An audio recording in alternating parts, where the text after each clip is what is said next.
With an industry as long-running and ever-growing as gaming, it's no surprise there are a ton of myths that come along with it, especially given how passionate gamers are about what they play and the universes they love. What's up guys, my name is Bernsey, and today we're going to be counting down my picks for the top 10 video game myths you probably believed at some point in your life. Ready?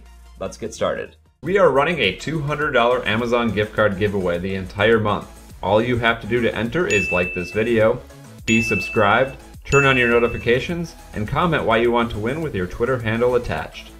I will announce the winner at the end of the month on Twitter. Number 10. The Madden Curse.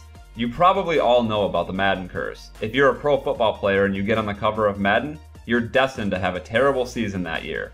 What's super freaky about this is how accurate and consistent the curse really is. It seems like every player to ever be on the cover gets injured, suspended, or just underperforms the season directly following the game's release. Not even the legendary Drew Brees was safe from this. After winning the Super Bowl and getting on the cover of Madden 11, Drew Brees had one of his worst seasons ever. He threw twice as many interceptions as the year prior, and getting the Saints knocked out of the playoffs in the first round. Go look up all of the Madden covers, and then look up how those players performed in the season the game came out. It's pretty freaky. Madden 17 featured Rob Gronkowski. He played one game that year. 2 catches for 33 yards. Yikes. This year it's Tom Brady, and they already lost their first game of the season, so we'll see how that plays out. Number 9. Sonic is in Melee. If you played Super Smash Bros. Melee when you were younger, you probably heard this one around school. While Sonic was introduced to the Smash series in Brawl, he does not appear in Melee, but just about everyone thought there was a way to get him. According to all those lying kids at school, you had to kill 20 enemies in cruel melee mode, which was insanely difficult if not impossible, and hardly anyone could actually do it. Alas, it was all a lie, all fake news, and countless kids put themselves through the misery of cruel melee just to be disappointed when nothing came from it. Classic prank. Classic. Number 8. The Tomb Raider Nude Code. Probably the most famous fake cheat code ever is this one from the original Tomb Raider game. I don't know where it started or who thought they could trick people into believing it, but they succeeded because just about everyone I know thought at one point there was a cheat for the original Tomb Raider game that would make Lara drop all of her clothes. Obviously this cheat is fake, but it's pretty funny to me that everyone knows about the supposed Tomb Raider Nude Code. People even went as far as making mods to the game to make the code real. That's some dedication. I don't really understand why people want to see a video game character naked. I guess that's just their fetish, but kind of weird to me. Number 7 is something that I did myself and was unaware that it was a lie. Blowing in your game cartridge fixes it. Just about everyone blew into their cartridges when they weren't working. It's just what you did back then. N64, NES, Sega Genesis, you name it. If your game wasn't working, you just blew into the cartridge and it fixed it. But did you know that this is actually the opposite of what you're supposed to do? There's even notices in the instruction manual of every single NES game explicitly stating not to do this. But somehow it still caught on. It probably caught on because blowing into your cartridges will clear out the dust and make it work. But the moisture from your blowing actually damages the cartridge and shortens its lifespan. So while blowing into it may have made it work, the cartridge is going to die on you way earlier than the one that was never blown into. I'm not really sure how this all caught on where blowing into your cartridge will fix everything, since there were many notices from Nintendo themselves to not do it. But Nintendo should know better. Telling someone not to do something, and they will probably do it, especially if it fixes the game that's not working. So blow on, my friends. Blow on. Number 6. Squall is dead in Final Fantasy VIII. The protagonist of Final Fantasy VIII is Squall, who was a very popular character in the series due to his personality and fighting style. However, if you've played Final Fantasy VIII, you know of this weird plot hole. Final Fantasy VIII was released back when longer games were actually multiple discs and you had to do a switch from one disc to the next. Well, Final Fantasy VIII is 2 discs, and at the end of the first disc, Squall is impaled by a giant shard of ice and presumably killed. However, when you switch over to disc 2, Squall is perfectly fine with no wounds to speak of, and no one ever mentions that he was killed. This led to countless fan theories as to why this is. The most popular of these theories is that Squall really is dead in Disc 2 of the game, and the entire second half of Final Fantasy VIII is his dream before he passes on. This would also explain why the first disc of Final Fantasy VIII is much more realistic and grounded, while Disc 2 is very fantasy-oriented and extravagant. So what's your theory? Is Squall dead or alive? Or is he actually just dreaming in Disc 2? Number 5. Pokemon's adults. Have you ever wondered why Ash and pretty much every kid in the Pokemon series is running around without a care in the world? Where are the parents? I ask this question, where are the parents in real life? What happened here? There are tons and tons of myths about what happened in the Pokemon universe before we picked up the controller, some of which are incredibly dark.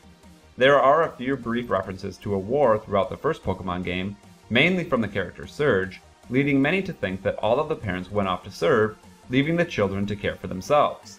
Another theory suggests that the war is already over by the time we pick up the controller, and it altered the way people existed, forcing the kids to mature much quicker than they do in our world. They are considered adults at young ages. If you dig into the myths surrounding the origins of the Pokemon universe, they're super depressing, but super interesting as well. What do you think would happen in our world if all of a sudden all of the adults were gone and children were forced to grow up much quicker? I don't think we would last very long. Number 4. Berserk.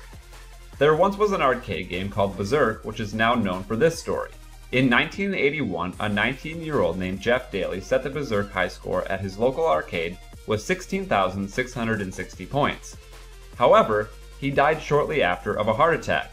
As if dying from a heart attack at 19 wasn't strange enough, things got even weirder when an 18-year-old named Peter Burkowski beat Daly's high score twice in 15 minutes, but then died of a heart attack immediately afterwards. This led many to claim that the game was possessed by the devil himself, mainly because of the original high score, 16,660, containing the sequence 666, the Mark of the Beast. While that may sound stupid and absolutely insane, you can't deny how strange it is that two teenagers died of a heart attack moments after playing the same game. Number 3. Video game violence leads to real-world violence. You've heard this one 1,000 times, from news outlets, religious groups, protective parents. There's just something about a ton of people that makes them think violent video games leads to people getting violent in real life. So let's set the record straight. That is a myth.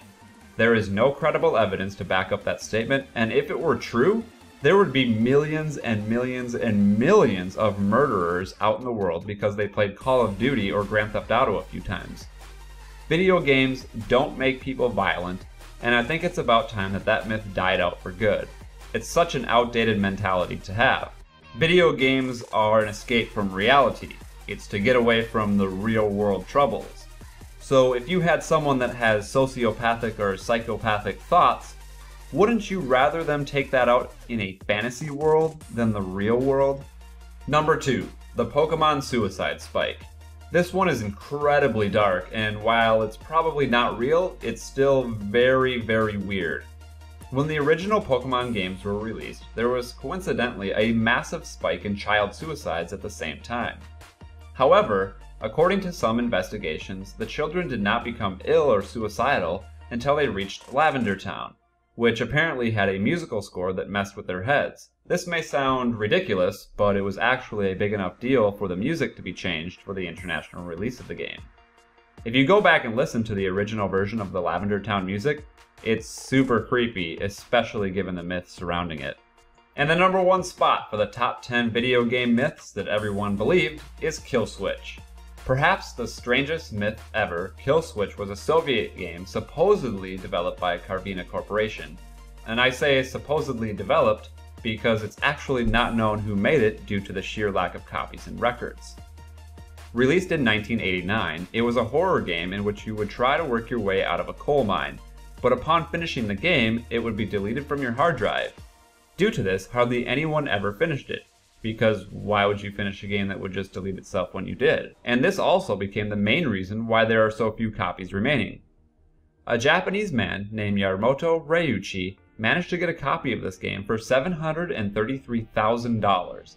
That's right, $733,000. And said he would be playing through the whole thing, start to finish, and upload it to his YouTube channel.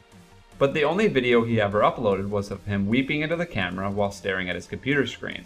No one really knows what happened here, leading to countless myths and rumors to pop up surrounding both the origins of Kill Switch and what happens to the player after they finish it. That concludes our list for the top 10 video game myths that everyone believed. My name is Bernsey, thanks so much for stopping by, and I hope you learned something today. If you want to see more videos, there's a playlist down below for your viewing pleasure. If you'd like to submit your own ideas for a future video, click the link below. My name, of course, once again, is Bernsey. Thanks for stopping by. Have yourself a beautiful day. I'll see you next time.